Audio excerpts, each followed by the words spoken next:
Alors ce soir, ça se passera, d'abord ça se passe dans une salle inhabituelle, puisqu'il a été voté au dernier conseil que nous n'aurions droit, alors, avec quelques menaces, puisqu'on nous refusait les salles, de mettre ça devant la justice, puisqu'il y a une obligation de laisser les salles pour l'exercice démocratique, c'est la loi. Voilà.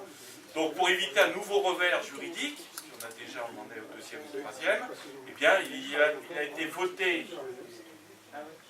en conseil municipal, il a été voté que les élus auraient le droit à une salle, une fois par an, et la plus petite. Voilà.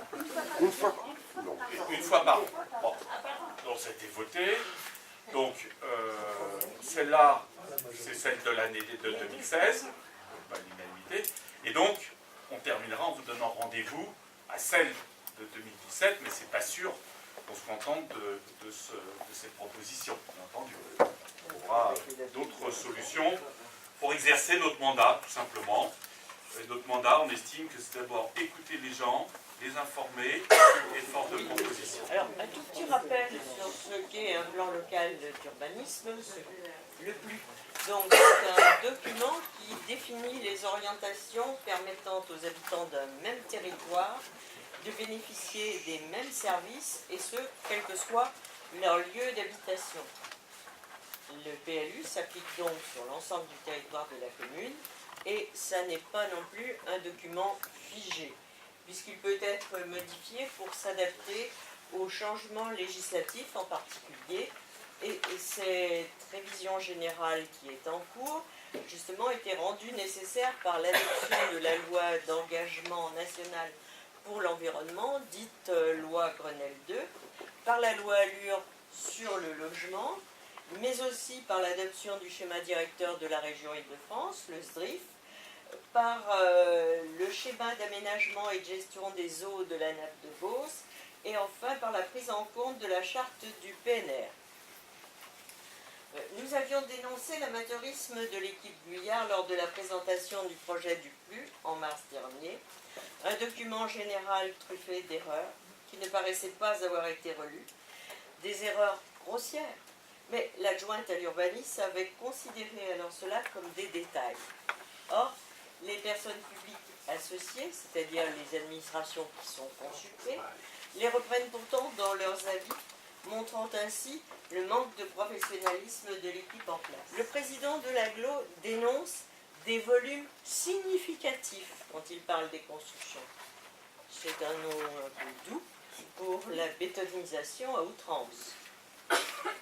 L'AGLO identifie 1400 logements nouveaux à l'horizon 2030. Pour notre part, nous en avons identifié plus de 2000, soit un accroissement de la population de 50% en 13 ans, avec toutes les conséquences en termes de circulation, de stationnement, de pollution, d'équipement public. L'AGLO indique également que nous arrivons en deuxième position après Melun pour la construction, mais avant Damary, le mai.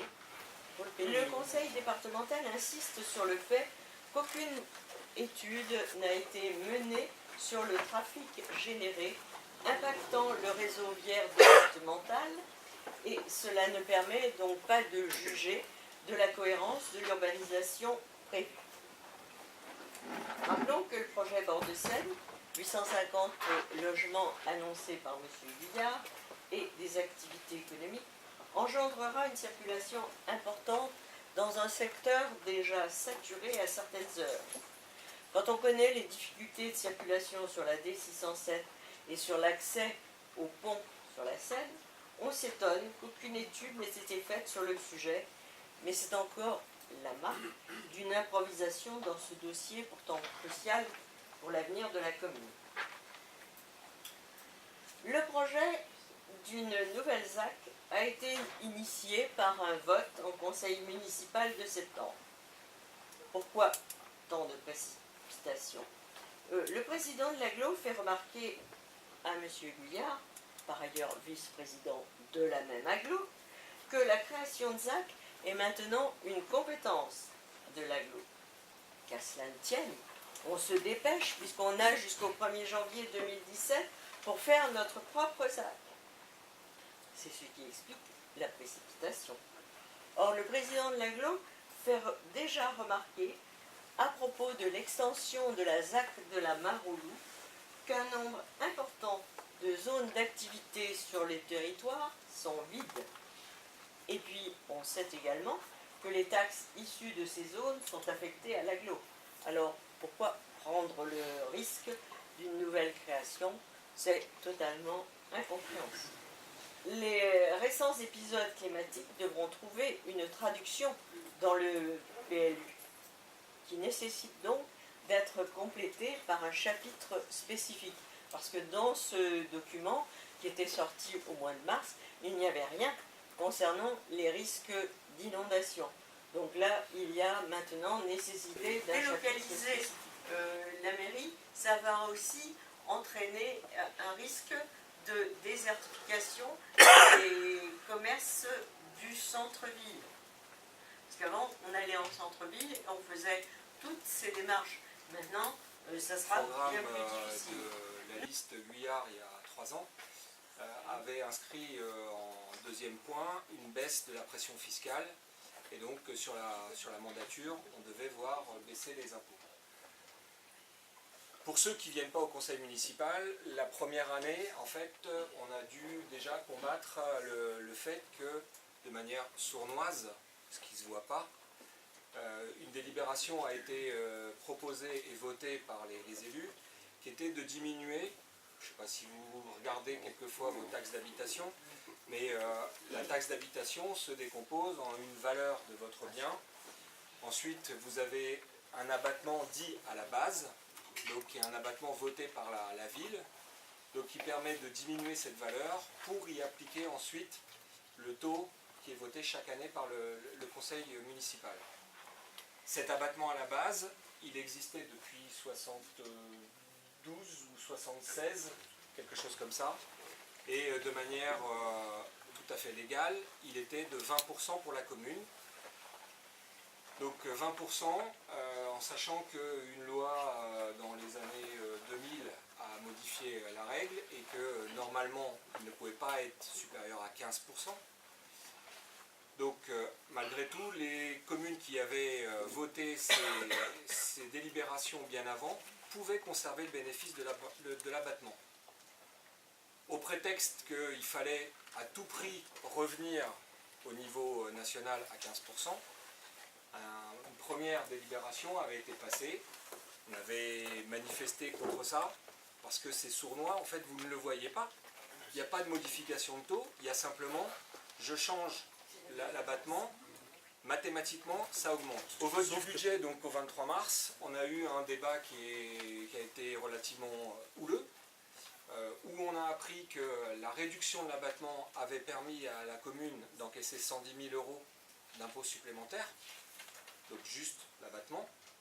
Et puis derrière, on a eu un certain nombre d'interventions qui sont plus ou moins fortes. Les taux communaux sont en diminution, donc ce qui a été affirmé par M. Guyard, ce qui est la réalité pour un des taux. Mais on parle bien de taux communal, et c'est là qu'il faudra aussi voir au niveau communication comment on peut justement jouer sur la communication. Moi aujourd'hui, ce que je vois dans ma taxe d'habitation, c'est le montant global. Le taux communal ou le taux intercommunal ou autre, bon, l'année dernière on avait expliqué qu'on était à 23% sur la commune et à 4,67% sur l'interco, que les deux bénéficiaient d'un abattement, qu'on allait passer sur un système où on allait diminuer sur la commune, on allait augmenter sur l'interco et où il n'y aurait plus d'abattement. Mathématiquement, de toute façon, on allait prendre une augmentation. Sauf que la réponse du maire, c'était en conseil, l'engagement qui est pris, donc c'est compte rendu du conseil du 23 mars. Nous bénéficierons des services de la CAMS sans que cela coûte 1 € de plus aux contribuables de la ville. Ça, c'est le compte rendu. C'est l'engagement que nous respectons.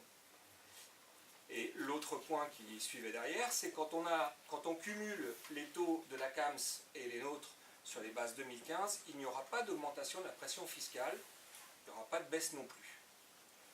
Donc il était reparti ensuite pour nous amener sur une variation de 12 à 15 euros.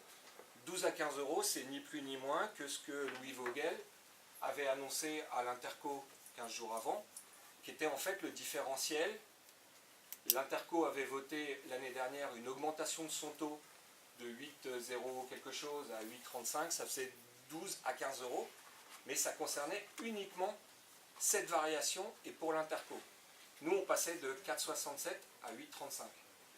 Donc, évidemment, on n'a pas du tout les mêmes données par rapport à ça.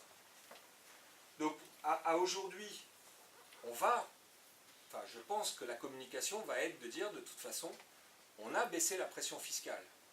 Puisque l'année dernière, on avait un taux communal de 23 et quelque chose, qu'on est passé à un taux sur la taxe d'habitation à 21 et quelque chose. Sauf que l'agglomération de la communalité et de l'intercommunalité, on passe de 28 à plus de 30. Et donc, on ne peut pas de toute façon nous expliquer qu'on a baissé. Ça Vous n'est ne pas toucherez possible. pas un centime de Toys R Us. J'ai une erreur. On va toucher des miettes. J'ai une erreur. Puisqu'à partir du moment où on est rentré en 2016, l'année de référence c'est 2015. Combien on touchait de Toys R Us en 2015? Rien, puisqu'ils venaient de s'installer. Ils ont commencé à payer en 2016. Si on était rentré au 1er janvier 2017, on aurait pris comme base, mais c'est la loi encore une fois, il n'y a pas on aurait pris comme base ce qu'avait payé Toys R Us en 2016. Et ça nous serait revenu tout le temps, puisque c'est compensé. Comme je vous l'avais dit tout à l'heure. Et là, là on va tout perdre. Pour éviter, quand ils sont aperçus des choses, pour éviter le pire, ils ont réussi à négocier d'avoir 125 000 euros de compensation tous les ans, estimant quand même, nous on avait payé l'aménagement, on avait tout payé, on pouvait bien avoir en contrepartie quelques miettes. Voilà. Donc, dans cette lettre, il a été proposé que sur les, sans doute, on va regarder ça après, il avait estimé avec notre ancien élu aux finances, à peu près entre 600 et 800 000 euros. Et ça, l'aglo, c'est elle qui va définitivement recevoir, elle va juste rendre 125 000 euros de Toys R Us. Donc on a fait venir Toys R Us ici, cet effort d'équipe précédente, et rien n'était gagné, je peux vous le dire, hein, dans les négociations, etc.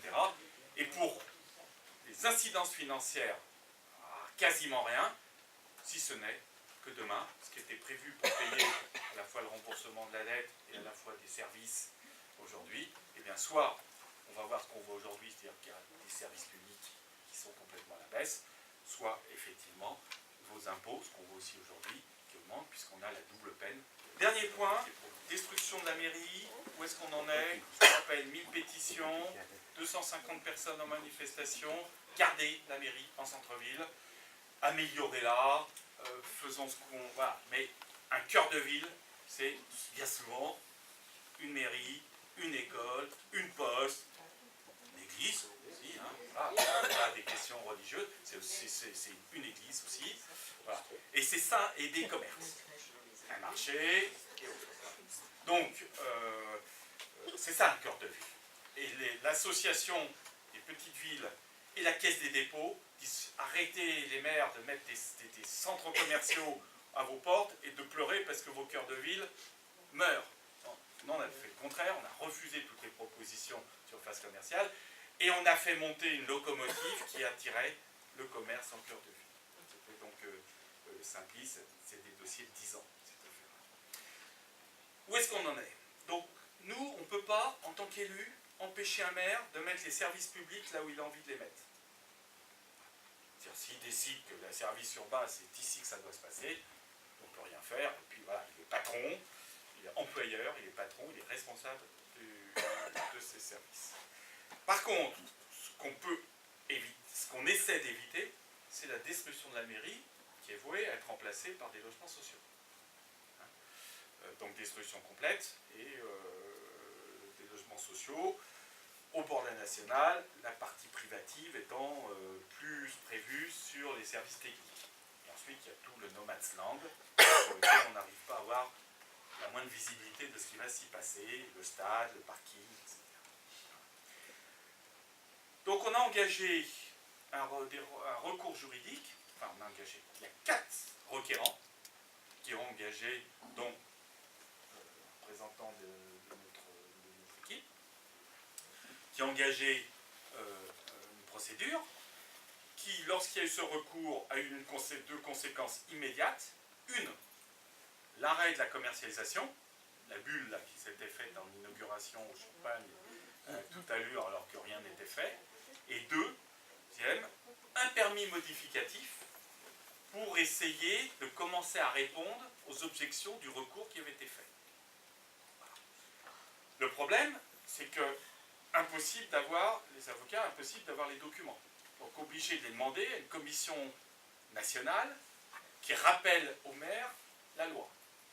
Il a été obligé de les donner, sauf un qu'on n'arrive pas à avoir. Un document qu'on n'arrive pas à avoir, c'est l'évaluation par les domaines du prix des terrains, puisque nous aujourd'hui on estime qu'un terrain en plein centre-ville à 200 € le mètre carré, c'est se moquer du monde, ça vaut le double. On sait, nous, on a regardé si quelques promoteurs ou autres, à combien, nous on monte jusqu'à 400 €. Voilà, c'est le prix du centre-ville. Vous savez que ces terrains n'ont pas été mis en concurrence, puisqu'ils ont trouvé le système de faire acheter BSF, enfin en face Truffaut, on va mettre la mairie, et de faire un échange, ce qui évitait de mettre en concurrence. Donc nous, on veut avoir l'évaluation des données. Si ce n'est quand même qu'il y a eu un élément nouveau, c'est que là où tout ça s'était fait avec un promoteur privé qui s'appelle BDM, BDM dit, mais attendez, il y a un recours, moi je ne veux pas aller acheter BASF, vous les changer, sachant que moi j'ai la dépense, et que par contre, je ne sais pas du tout si je vais pouvoir faire quelque chose sur les terrains que j'échange. Donc moi là-bas, je vais payer 3,5 millions. Et puis qu'est-ce que je vais faire moi de mes terrains si demain je ne peux pas construire dessus, si le recours aboutit? Et dans combien de temps? On sait que ces dossiers-là, ça peut prendre des années, quand il y a un recours, appel, etc. Donc, entre les trois acteurs, c'est-à-dire le promoteur, la mairie et le bailleur social qui avait été choisi pour faire les logements sociaux à la place de la mairie, eh ben, il y a eu un basculement. C'est-à-dire qu'ils sont trouvés un accord pour que la mairie signe avec le bailleur social. Donc le bailleur social a acheté pour la première fois de sa vie sans doute un bâtiment industriel. Il a acheté BSF, qu'il a ensuite réchangé dans la journée, dans l'heure même, avec, effectivement. Donc il y a aujourd'hui une signature chez le notaire, dont j'arrive pas à avoir copie, mais on y arrivera, une signature chez le notaire pour dire qu'il y a un échange définitif qui a été fait. Et il y a une promesse de vente entre le bailleur et le promoteur pour lui redonner toute la partie privative. Les plus grandes villes, vous prenez une ville nouvelle par exemple, des grandes villes de ville nouvelle, vous prenez des plus grosses communes comme Chelles, Meaux, etc., ça ne dépasse pas 3000 m² une mairie. Donc le risque derrière, c'est qu'il va falloir remplir. Donc ça veut dire qu'on va aller chercher la bibliothèque, on va aller chercher l'école de musique, on va aller justifier de la dépense et du dispositif en allant remplir les mètres carrés inutiles. C'est très bien qu'il y aura quelques élus vigilants qui iront demander des comptes là-dessus. S'il y a plus de locaux vides, les locaux pleins. Nous, tout compris aujourd'hui, tout compris, les services publics de la mairie utilisent, on a fait le calcul, au maximum 1800-2000 m². Sachant quand même que la mairie a de moins en moins de services publics à porter. Parce que l'agglo en prend de plus en plus de services publics. À un moment donné, au bout de 3 ans, on puisse faire le point de ce qu'est devenu la ville et de comment elle a évolué depuis 3 ans, à la fois les questions de proximité et autres. Donc on va lancer ça avec RPA sur l'ensemble de dans la ville, les 3 mois qui vont venir, de janvier à mars.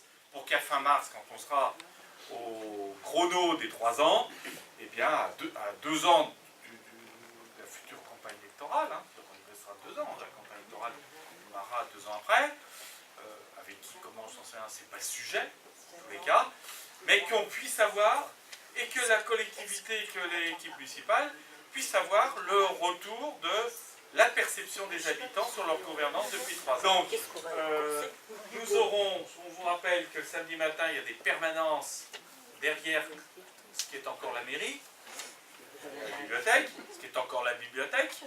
Je pense que notre local ne bougera pas, il fait 5 mètres carrés, donc je ne pense pas qu'on nous donne, si c'est à l'image des salles publiques qu'on nous propose, je ne pense pas que ça s'agrandisse beaucoup. Si on revendique dans les 5000 mètres carrés qu'il puisse y avoir 10 mètres carrés pour nous, 1 mètre carré par élu, 1 mètre carré 20 par élu, voilà, et qu'on puisse accueillir un peu de monde. Et puis surtout,